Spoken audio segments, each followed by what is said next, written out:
I'm very happy to have with me Dr. Karsten Müller, Endgame expert. We have had many shows so far. Endgame Magic, you have made a Bible of Endgame volumes all the way back then from 2006, 2008, something like that even. The chess-based video series started 2006. Yes.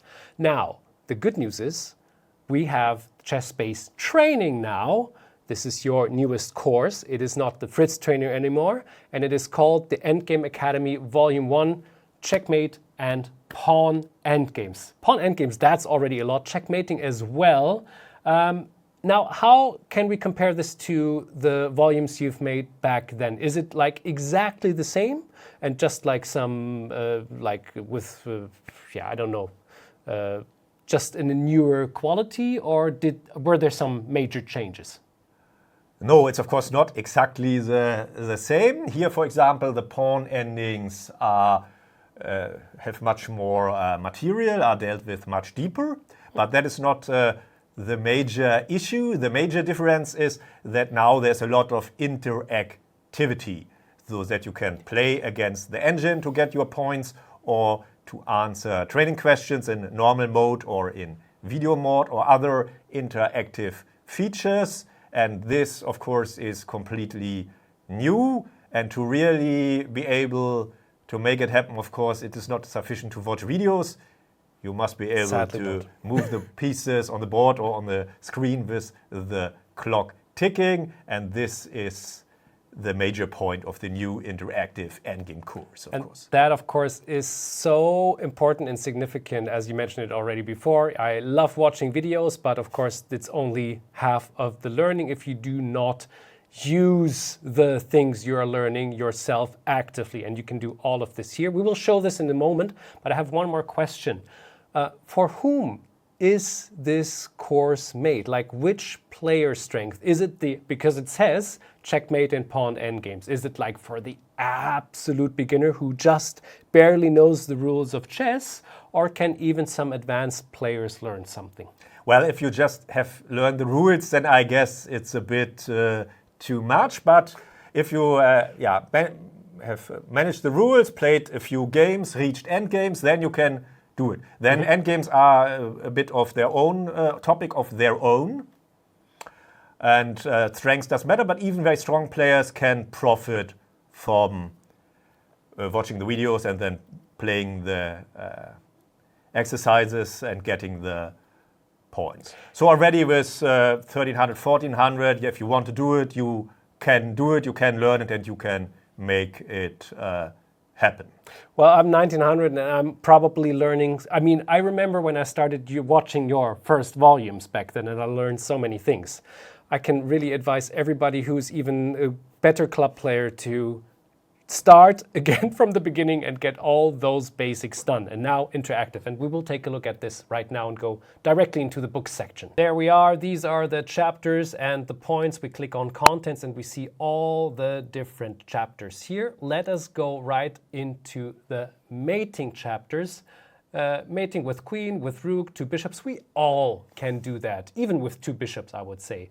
But bishop and knight, that'll be a bit more delicate. But for now, let us just show how this is working.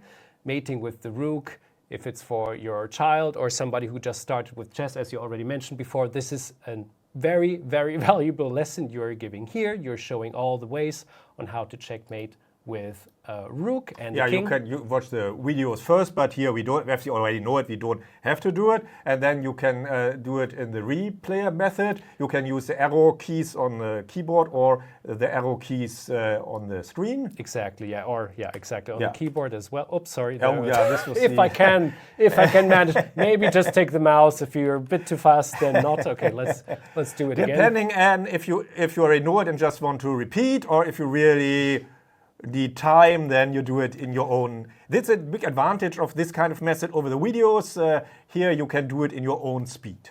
That is correct. And one thing is very interesting because you're pointing out two methods here. And this is already where I, for example, wasn't that well aware that moving the king first is something very important to, of course, get into this Zugzwang motive. And here you're explaining the method on how to close the king out of in more rectangles, areas. in Yes. smaller and smaller rectangles. You're showing it in a graphical way, so this is quite nice on how you're explaining a very efficient method. And now I will gather my first points because... But of course there are two methods, this method and then the method of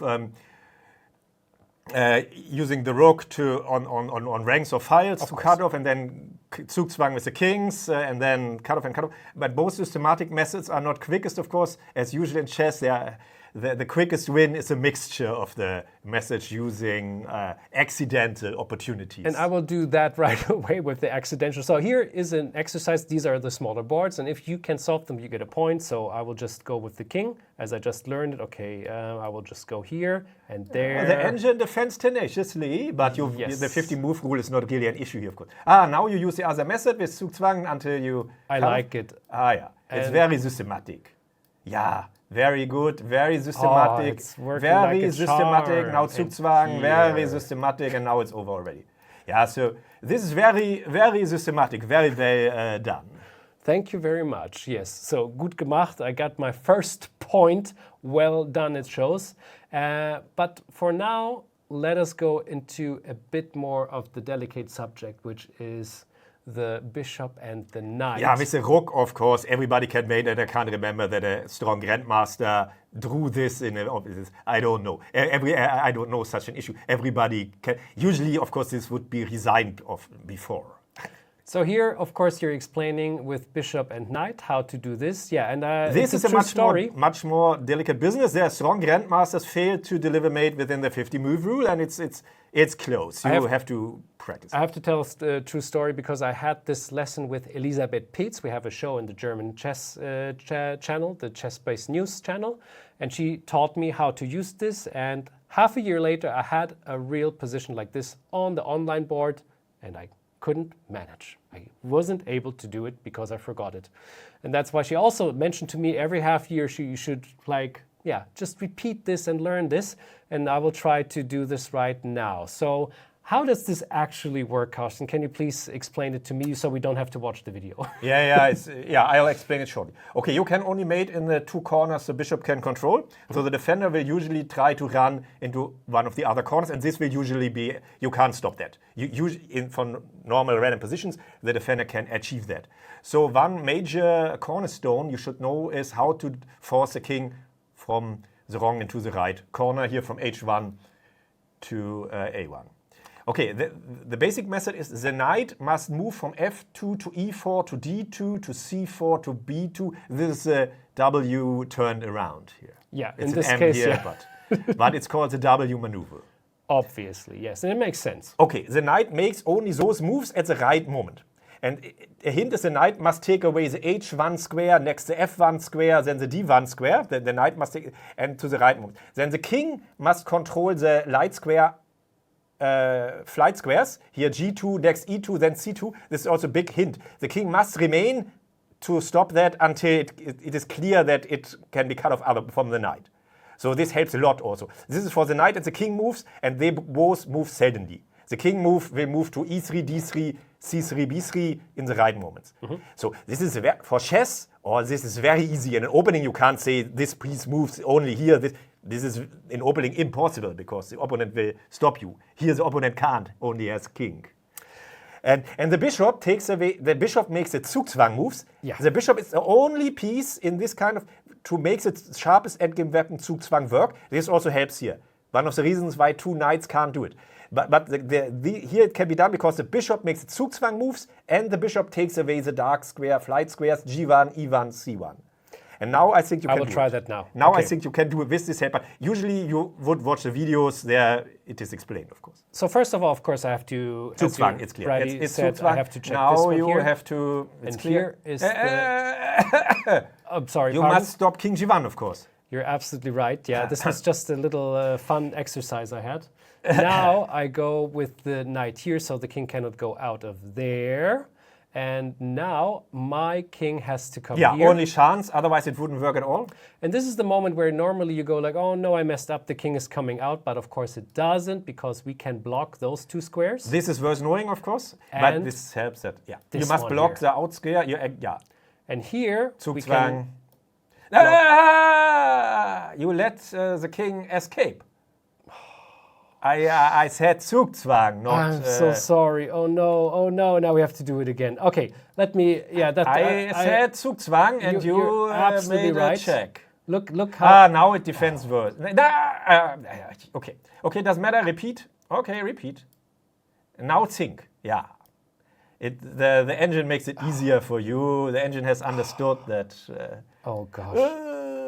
Not this. King C. You can play it, and then we are back in the main line. King D3 would be better, but play it. Now we are back. Very well done. You are very clever didactically. Play it. Yeah, that was my intention. You are very clever didactically. So here we're back into this position, right? And now cut off with bishop e5. Yeah. I would cut off. Cut off. Use the cutoff. Boom. Yeah. You are didactically very clever. Now I can go back with the king here. Yeah, not back. No, No, you make progress. Yes. You are not going back. And now you must. Now you do it. Now I give the check here. Yes. And now I do it again. Zugzwang. Yeah. Okay. Now the Knight. W, very good. The double. We the W. just go with the check again. The king is going here. Now king and knight alone have the king imprisoned in the corner. Yeah. And now there is... King moves, yeah. Yeah, one last move with the king, and that is that. Oh, it's interesting. I thought he would go there. I would take the bishop here. Doesn't matter, doesn't make any difference. You can do the same. You can do the same. Like, black is so restricted in the moves. Yeah, you can just do, very well done. You can just do the same. Boom. Yes. And now I would go here. Yeah, okay. And then I would go here. No, the knight must now. No, now the knight must come. The knight must go. No, then you will be entangled in your way. Then you will be entangled in your way. The knight must go. That is not in the way of the bishop. So here. Yes. Easy like that. Yeah. And now knight to the rim is not dim, but win. So you see, even when knowing all, just did it in the German version already, and I still messed up because the computer is always. But you made one big mistake. You made one big mistake with bishop e5 check king before. You are losing many moves. It wouldn't be a problem for the 50 move rule, but it's a relatively big mistake you made. You should have used Zugzwang instead of the forcing method. And this is typical for endgames, and often Zugzwang is the sharpest endgame weapon. And this is also typical for endgames, of course. In middle games, you don't have the sharp weapon Zugzwang because too many moves are there. Karsten, all of this just tells me one thing. I need your Endgame Academy Vol.1, and I have to really train that one. Oh, this is just bothering me. This you should repeat 3 or 4 times, and then you will be able to do it. And then you should, of course, start from the random first pull, because the W maneuver is one thing, but this is completely systematic. But then you should start from random positions, like selected. Thank you so much, Karsten, for giving such a big contribution to the endgame world. My pleasure, and please try it yourself at home, as long as you really get that point.